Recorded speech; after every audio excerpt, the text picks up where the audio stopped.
Awesome. So, I mean, I'm not sure if we can, talk about, there's probably a complex answer in, costs or things like that. But just curious, what would someone expect, right? I mean, everybody knows that it costs money to originate a loan. It takes money to, process these things, and, people have to earn things. But I'm just curious. And if you can't share everything, that's perfectly fine. But what would that process look like? I mean, you're spending years with these people, right? So what would that look like for a traditional reverse mortgage? Like, what can someone expect in a cost associated to that?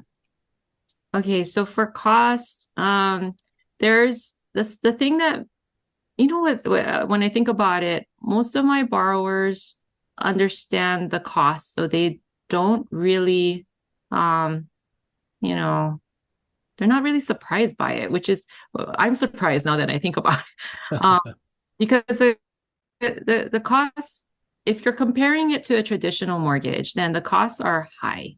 Okay, but it doesn't do the same thing as a traditional mortgage. And I think most of the borrowers, by the time I'm done talking to them, they understand that it's a totally different kind of a tool for them to be able to stay in their house and use the equity from their home, And so the largest cost would be right now, it's a 2% FHA upfront. So it's a one-time mortgage insurance premium. Because remember, I said this is a government insured loan. So the borrower then has to pay FHA mortgage insurance.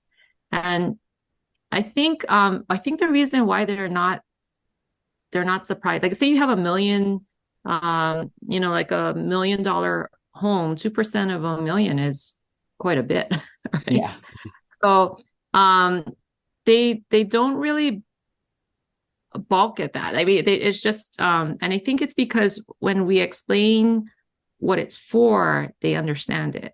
So let me just explain what it's for. So FHA mortgage insurance, it is there just in case the loan balance exceeds the value of the home at the time of repayment, Mm. which could happen if the borrower say they're 62 and they use up all of the money and all of the reverse mortgage funds, and then they live till they're over 100 years old, right? The loan balance grows, grows, grows if they're not making payments back. Um, and it's optional, by the way. That's why I said it. It's optional to make payments back. But if they don't, the balance at the end, say they owe $1 million and the house is only market value is 900,000. Oh no, what happens?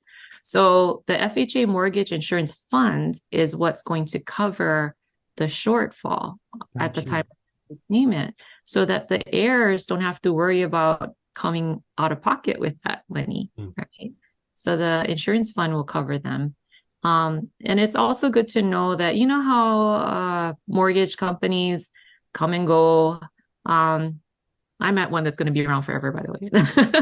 But there are mortgage companies, that merge with other companies. Or it's just they're here one day and gone the next, because of a difficult, when the times are difficult in the economy. So the FHA, the fact that the FHA insures the loan means that the borrower, even if their lender goes under, let's say, their loan will continue without any interruption because Mhm. the government will pick up the loan, will Gotcha. continue processing the loan and give the borrower full access to their funds. So that's like the two main important functions of the FHA mortgage insurance. So when talk about 2% of the appraised values, and it's capped, by the way, it's capped.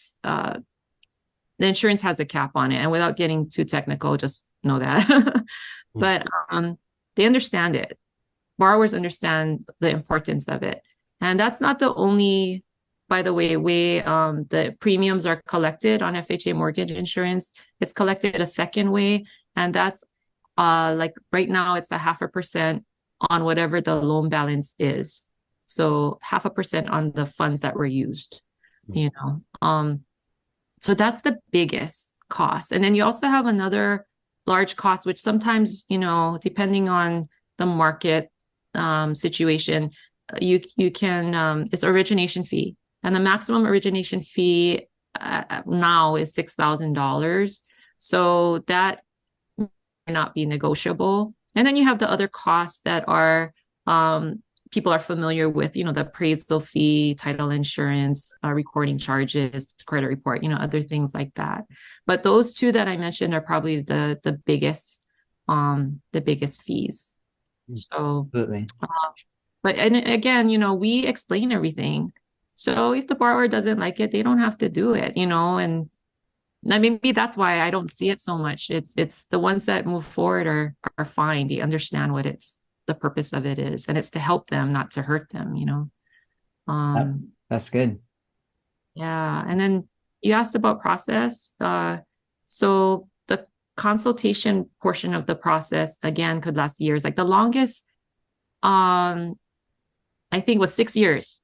Wow. I first met the borrower, and then I kept meeting with the borrower, and then 6 years later, they're okay, we're ready, so that part is long. The consultation process is long. And then the other part of the process where you go application to closing, anywhere I think right now between 30 to 60 days, depending on the complexity of the loan. And right now we're getting a lot more complex loans. So I'd like to say 30, but I'm giving some room there in case there's tight trust issues, or not trust issues, but the legal trust issues and things like that.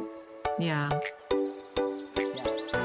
The opinions and statements presented on this show are for general information only and are not intended to provide specific advice or recommendations. Never make any investment or financial decisions based on information offered on this show without first consulting your financial, legal, or tax advisor. All economic and performance information mentioned on the show is historical in nature and is not indicative of any future results. All indices mentioned on this show are unmanaged and cannot be invested in directly. All information is believed to be from reliable sources. However, we make no representation as to its completeness or accuracy. Lastly, all opinions expressed by Jason Cutitta and any guests on the show are solely their own opinions and do not reflect the opinions of or are endorsed by ToBA Financial.